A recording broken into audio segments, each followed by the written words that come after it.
वही शख्स घर में दाखिल हो रहा था। उसे देखकर मेरे रोंगटे खड़े हो गए थे। उसका हमारे घर में आने के पीछे क्या मकसद हो सकता है? यकीनन वो यहाँ कोई नई मुसीबत खड़ी करने के लिए आया था। ये सोचकर मैं जल्दी से अपने कमरे से निकली और सीढ़ियाँ उतर कर तेजी से लाउंज में पहुंची, लेकिन जब तक वो मेरे शोहर से कोई बात कर चुका था और मेरा शोहर गुस्से से उसे देख रहा था। जैसे ही मेरे शोहर की नजर मुझ पर पड़ी, उसने मेरा हाथ पकड़ कर मुझे खींचा और उस आदमी की तरफ धकेल कर कहने लगा, जाओ ले जाओ इसे, इसी के लिए आए हो ना, रख लो इसे, ये मेरे किसी काम की नहीं है। मुझे ऐसी बदजात बीवी नहीं चाहिए। अपने शोहर के मुंह से ऐसी बात सुनकर मेरी जान निकल गई। मैंने कहा कि असल खुदा के वास्ते ऐसी बात न करो, मैं इस शख्स को जानती भी नहीं हूँ। घर के सारे नौकर भी वहाँ जमा हो चुके थे। अजीब तमाशा लगा हुआ था कि आंखें से आंसू बह रहे थे, लेकिन हसूल को मुझ पर रहम नहीं आया था। वो कहने लगे, तुम्हारा इसके साथ कोई ताल्लुक है, जभी तो ये तुम्हारे नाम लेकर यहाँ तक आ गया, वरना किसी गैर में इतनी हिम्मत नहीं होती कि वो किसी लड़की के लिए उसके शोहर के सामने आवाज उठाए। जाओ दफा हो जाओ उसके साथ। सारे नौकर मुझे नफरत से देख रहे थे। उनकी नजर में तो मैं वो औरत थी जिसने उनके मालिक को धोखा दिया था। हसन ने मुझे घर से निकलने पर मजबूर कर दिया था। आधी रात को मुझे धक्के देकर निकाल दिया गया और इससे पहले कि मैं सदमे से निकल पाती, उस आदमी ने मुझे अपनी गाड़ी में धकेला और गाड़ी चला दी। मेरा चीखना चिल्लाना सब बेसुध रहा। वो गाड़ी लॉक कर चुका था। मेरा दरवाजा खोलने पर भी गाड़ी का दरवाजा नहीं खोल रहा था।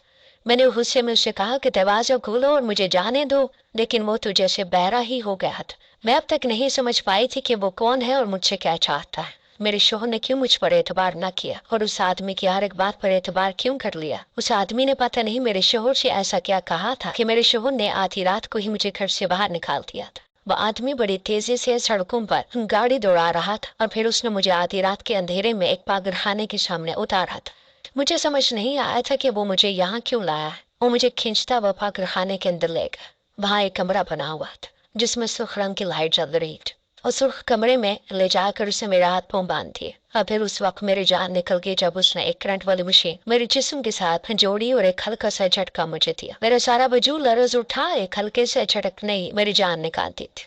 ऐसा लग रहा था कि जैसे सारी दुनिया चकरा रही है। ऐसा करने के बाद वो हंसा और कहने लगा, और अब अगर तुमने मेरी हर बात का जवाब न दिया तो मैं तुम्हारे साथ इससे भी ज्यादा बुरा करूंगा। और फिर उसने मुझे एक ऐसा सवाल पूछा जिससे सुनकर मैं दंग रह गई। मैंने उसे कहा कि मुझे कुछ मालूम नहीं है, तुम किस बारे में बात कर रहे हो?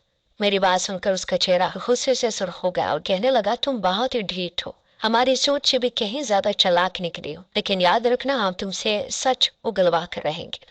मैंने परेशानी से उससे कहा कि मैं नहीं जानती तुम किस बारे में बात कर रही हो। वो कहने लगा, तुम्हारे बैग में गलती से मेरा एक सामान आ गया था, मुझे वही चाहिए। मैंने उसे बताया कि मैंने अपना सामान खोला ही नहीं था, बल्कि मेरा सामान तो मेरे शोहर ने गुस्से में बिखेरा था, इसलिए मुझे नहीं मालूम कि इसमें तुम्हारा कोई सामान था या नहीं। ये सुनकर वो गुस्से से कहने लगा कि तुम्हारे शोहर को भी मेरा सामान नहीं मिला है, यकीनन तुमने ही उसे कहीं आगे पीछे किया है। जैसे तुम नजर आती हो वैसी हरगिज भी नहीं हो।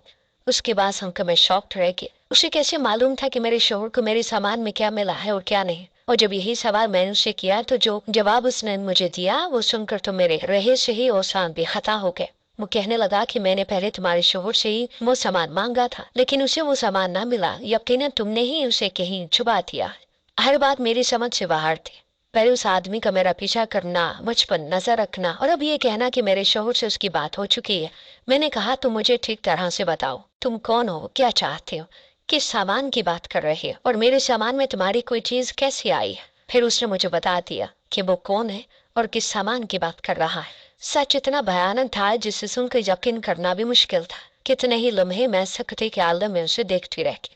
उस आदमी ने बताया कि वो मेरे शोहर का कजन है और वो और मेरा शोहर मिलकर दुबई से यहाँ हीरों की स्मगलिंग करते हैं। जब मेरा शोहर मुझे हनीमून के लिए लेकर गया तो वही उसने कुछ कीमती हीरे भी स्मगलिंग की खातिर लिए थे और उसे मेरे सामान में छुपा दिया था, ताकि अगर पकड़ी भी जाऊं तो मैं पकड़ी जाऊं। और अब वो दोनों वही हीरों को तलाश कर रहे हैं। वो करोड़ों की मालियत के हीरे हैं और उनका मिलना बहुत जरूरी है। मेरा शोहर खुलकर सामने नहीं आना चाहता था क्योंकि वो हमेशा इसी तरह शादी करके बीवी को बाहर ले जाया करता था, इसीलिए वो अपने आप को जाहिर नहीं कर सकता था। मैं अपने शोहर की पहली बीवी नहीं थी, बल्कि वो 3 शादियां पहले भी कर चुका था और एक दफा स्मगलिंग करवाने के बाद वो उन्हें तलाक भी दे चुका था। इसलिए अब भी उसने अपनी कजन का सहारा लिया। मेरे ससुर ने जानबूझकर मुझे अपनी बहू बनाया था क्योंकि मैं गरीब घर से थी। अगर पकड़ी भी जाती तो कोई मुझे बचाने ना आता, मेरी कोई सुनवाई ना होती और मुझे ही सजा मिलती।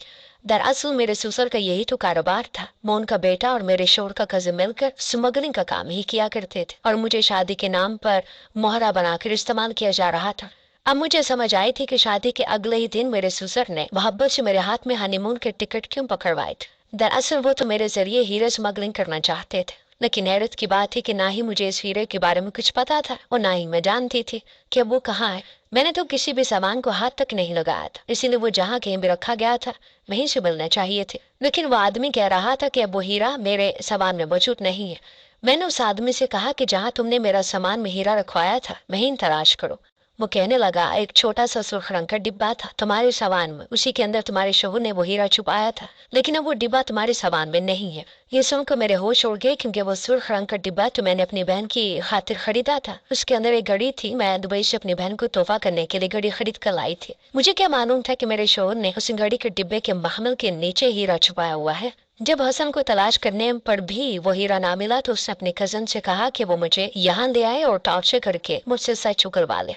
नौकरों के सामने उसने ऐसा जाहिर किया जैसे मैं अपने आशिक के साथ निकली हूँ, ताकि मेरे घर वाले अगर मेरे बारे में कुछ पता भी करते तो मैं ही बदकिरदार साबित होती। मेरे शोहर ने हर तरफ से मुझे ही फंसाया था। अब मैं सारा सच जान गई थी, लेकिन मैं अगर ये बात उस आदमी को बता देती तो मुझे यकीन था कि वो मुझे यही मार कर चला जाता। मैंने लाइल्मी का इजहार किया और यही कहा कि मुझे नहीं मालूम कि वो हीरा कहाँ है, और फिर मैंने ये कहकर उस आदमी के दिल में शक डाल दिया कि कहीं मेरे शोहर ने तुम्हें धोखा तो नहीं दिया, क्योंकि मेरा सामान मेरे शोहर ने खोला था। हो सकता है उसे हीरा मिल गया हो और वो तुम्हें तुम्हारा हिस्सा न देना चाहता हो। मेरी बात सुनकर वह आदमी वाकई ही शक में पड़ गया, क्योंकि उसे भी ये लग रहा था कि मैं कुछ भी नहीं जानती और एक हद तक ये बात सच भी थी। मैंने उसका शक बढ़ाने के लिए ये सब कुछ कह दिया कि मेरे शोहर और ससुर फोन पर बात कर रहे थे और वो दोनों किसी हीरो को फरोख्त करने का जिक्र भी कर रहे थे। ये सुनकर उस आदमी ने घूर कर मुझे देखा और कहने लगा, तुम सच कह रही हो? मैंने हाँ, मैं सारे लाया। तो वो गुस्से से लाल हो गया। मैंने उसके आगे हाथ जोड़ दिए और कहा कि मुझे जाने दो, मेरा तो कोई कसूर नहीं। अब तो तुम्हारा कजन भी मुझे नहीं अपनाएगा, वो मुझे तलाक दे देगा। अब मैं वापस अपने घर चली जाऊंगी। हम गरीब लोग हैं, किसी को कुछ नहीं बताएंगे। मेरा इस सबसे कोई लेना देना भी नहीं है, बस तुम मुझे जाने दो। उसने सर इनकार में हिलाया और कहने लगा, मैं इतना बड़ा रिस्क नहीं ले सकता। तुम्हारा शोहर मुझसे धोखा करेगा, इस बात का अंदाजा मुझे पहले से ही था। मैंने उस आदमी से कहा, अगर तुम मुझे जाने दोगे तो तुम्हारे लिए ज्यादा आसानी होगी, क्योंकि मेरे अब्बा पुलिस में रिपोर्ट दर्ज करवाएंगे। पुलिस तुम लोगों के पीछे लगेगी और बहुत से मसाले होंगे। लेकिन अगर मैं वापस गई तो मेरे घर वाले भी खामोश रहेंगे और ये बात बाहर भी नहीं जाएगी। तुम अपने तौर पर हीरे की तलाश कर लेना। वैसे तो अब तक मेरा शोहर वो हीरा फरोख्त कर चुका होगा। ये कहकर मैंने खामोशी इख्तियार की तो वो सोच में पड़ गया और फिर मुझे धमकाते हुए आजाद कर दिया। उसने मुझे धमकी दी थी कि मैं ये बात किसी को भी नहीं बताऊंगी, और मैंने भी वादा कर लिया था। मैं वापस अपने मेके पहुंच गई थी। मेरे माँ बाप मुझे देखकर हैरान रह गए थे। मैंने बहुत सोच समझ कर अपने माँ बाप को सारी बात बता दी, लेकिन ये बात नहीं बताई कि वो हीरा मैंने गलती से छोटी बहन को दिया है। मेरे माँ बाप कहने लगे, इतने खराब लोगों से रिश्ता तोड़ना ही तो बेहतर, और हमें उनके मामलात में पड़ना भी नहीं है। मेरे अब्बा ने खुद ही मेरे शोहर से बात करके तलाक ले रही थी। मेरा शोहर ये सुनकर हक्का बक्का रह गया था कि उसके कजन ने मुझे छोड़ दिया है। इस बात को 4 ही दिन गुजरे थे और फिर मुझे पता चला कि किसी ने मेरे शोहर को गोली मारकर हलाक कर दिया है और मेरे ससुर को इसी सदमे से हार्ट अटैक हो गया है। मैं जानती थी कि ये काम जिसने किया होगा, लेकिन मेरा खामोश रहना ही बेहतर था। और फिर वाकई पुलिस ने तफ्तीश की और पता चल गया कि मेरे शोहर के मामूजाद भाई ने उसे किसी कारोबारी रंजिश की वजह से मारा था। वो भी जेल के सलाखों के पीछे पहुंच गया था। सारे मुजरिम खुद ब खुद अपने अंजाम को पहुंच गए थे। मैंने सोचा भी नहीं था कि वो लोग इस तरह एक दूसरे को मार लेंगे। बात थी ही ऐसी, करोड़ों का हीरा था। मैंने अपनी बहन से पूछा कि वो घड़ी कहाँ है जो मैंने तुम्हें तोहफे में दी थी, तो फौरन अलमारी से डिब्बा निकाल कर ले आए। कहने लगी, बाजी मैंने अब तक इसे पहना भी नहीं, क्योंकि मेरी दोस्त की शादी आने वाली है, इसमें ये घड़ी पहनूं। मैंने जल्दी से उस घड़ी का मखमल हटाया तो मेरी आंखें चमक उठी। वहाँ एक नन्ना सा हीरा जगमगा रहा था। मैंने चुपके से उस हीरो को अपनी मुट्ठी में दबा लिया। उस हीरे का असल हकदार कौन था मैं नहीं जानती थी, लेकिन अब ये हीरा मेरे पास था। मैंने खामोशी से इसे अपने सामान में ही छुपा लिया। फिलहाल तो मुझे खामोश ही रहना था। जब कभी जिंदगी में सही वक्त आया था तो मैं इसे फरोख्त करने के बारे में सोच सकती थी, लेकिन मैंने सुन रखा था कि इस तरह के स्मगलशुदा हीरे खुलेआम फरोख्त भी नहीं होते। आप लोग मुझे बताएं कि मैंने ठीक किया है या गलत, क्योंकि जो कुछ मेरे साथ हुआ था वो भी तो सही नहीं था। फिर ये हीरा मैं किसे देती? शायद मैं ही इसकी असल हकदार थी, क्योंकि अगर मैं पकड़ी जाती तो मुझे न जाने कितनी बड़ी सजा मिलती और मेरे असल मुजरिम फरार हो जाते। क्या आपको लगता है कि मेरा ये हीरा रखने का फैसला दुरुस्त है?